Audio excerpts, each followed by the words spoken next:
குரு கடாட்ச சித்திரஸ்து. உலக மக்கள் அனைவரும் குருவருளோடு திருவருள் கிடைக்க பெற்று வாழ்க வளமுடன், வளர்க நலமுடன். நம்ம இந்த பதிவுல மிகப்பெரிய ஆற்றல் மிக்க கோளாக இருக்கக்கூடிய சனி பகவானை பத்தி பேச போறோம். இந்த சனி பகவான் கர்மகாரகர், ஆயுள் காரகர், மேலும் பல பெயர்களை உடையவர். எப்படின்னா, இந்த சனி பகவான் குரூரன், முடவன், கரியவன், கர்ம பலனை தேக்கி நமக்கு முழுமையாக கொடுக்கக்கூடியவர் அப்படின்றெல்லாம் நம்ம கேள்விப்பட்டிருக்கோம்.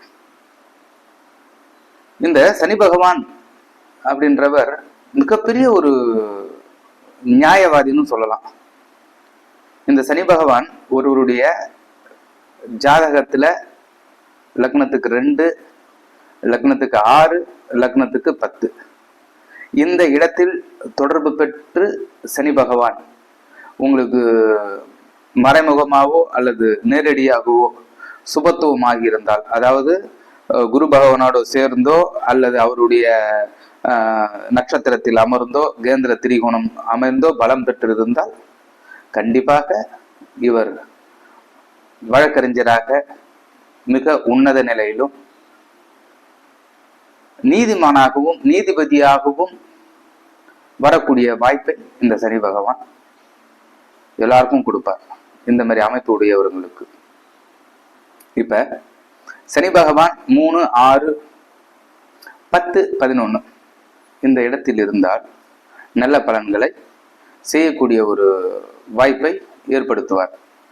அவரு எந்த ஒரு கெடுதலையும் இந்த ஜாதகருக்கு தரமாட்டார். மீறி 2, 4, 7, 8, 5 இவர் எங்க இருந்து 3, 6, 8, 12 அல்லாத மற்ற ஸ்தானங்களை பார்வை செய்யும் போது ரொம்ப கொடூர பலன்களை செய்யக்கூடிய ஒரு தன்மையை ஏற்படுத்துவார். இது இவருக்கு உண்டான பலன். இப்ப ஒருவருடைய ஜாதகத்துல எந்த லக்னமாக இருந்தாலும் அந்த லக்னத்திற்கு 5ஆம் இடத்தையோ அல்லது 7ஆம் இடத்தையோ அல்லது 2ஆம் இடத்தையோ அவர் பார்வை செய்யக்கூடாது.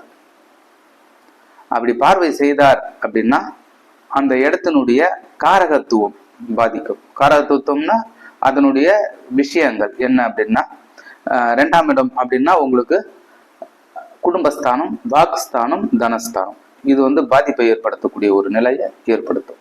அடுத்தது 5ஆம் இடம் புத்திரஸ்தானம், பூர்வ புண்ணிய ஸ்தானம்.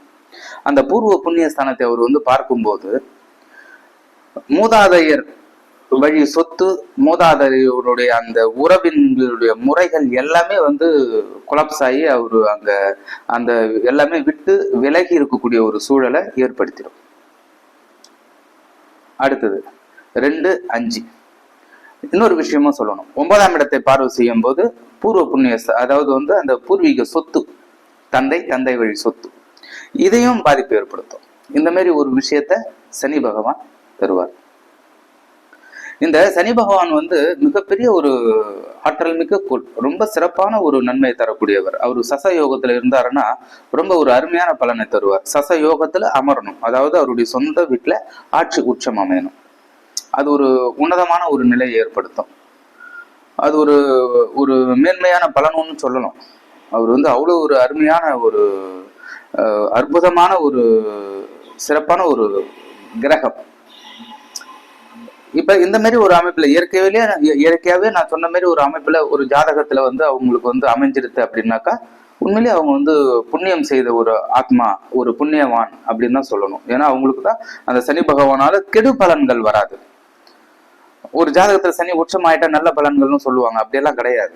அவர் உச்சம் ஆகக்கூடாது. அது காலபுருஷ தத்துவத்துக்கு 7ஆம் இடம் ஆகும். 7ஆம் இடம் என்ன? பொதுஜன தொடர்பு, நண்பர்கள், மனைவி, குடும்பம், உற்றார், உறவினர்கள் எல்லாத்தையும் குறுக்கக்கூடிய அந்த 7ஆம் இடத்துல அவர் வந்து உச்சமானார் அப்படின்னாக்கா அந்த அமைப்புகள் எல்லாமே பாதிக்கப்படும். இதுதான் இந்த மாதிரி ஒரு சில சூழல்கள் வந்து இருக்கும். இந்த சனி பகவானை பத்தி இவ்வளவு பேசுறோம், இவ்வளவு சொல்றோம். இப்ப சனி பகவான் வந்து உங்களுக்கு திருக்கணித பஞ்சாங்க ரீதியாக வருகின்ற மார்ச் 29ஆம் தேதி பயிற்சி ஆகிறார். இந்த பயிற்சிக்கு உண்டான ஒரு முன்னோட்டம் இப்ப மேஷ ராசியிலிருந்து உங்களுக்கு மீனராசி வரை இந்த சனி பயிற்சியினுடைய பலன்களை பதிவாக நான் வந்து போட போறேன். ஸ்ரீ குருப்யோ நமஹ. குரு கடாட்ச சித்திரஸ்து. எல்லாருக்கும் எல்லாவித வளமும் நலமும் கிடைக்கப்பெற்று மேன்மையடையுங்கள், நன்மை பெறுங்கள்.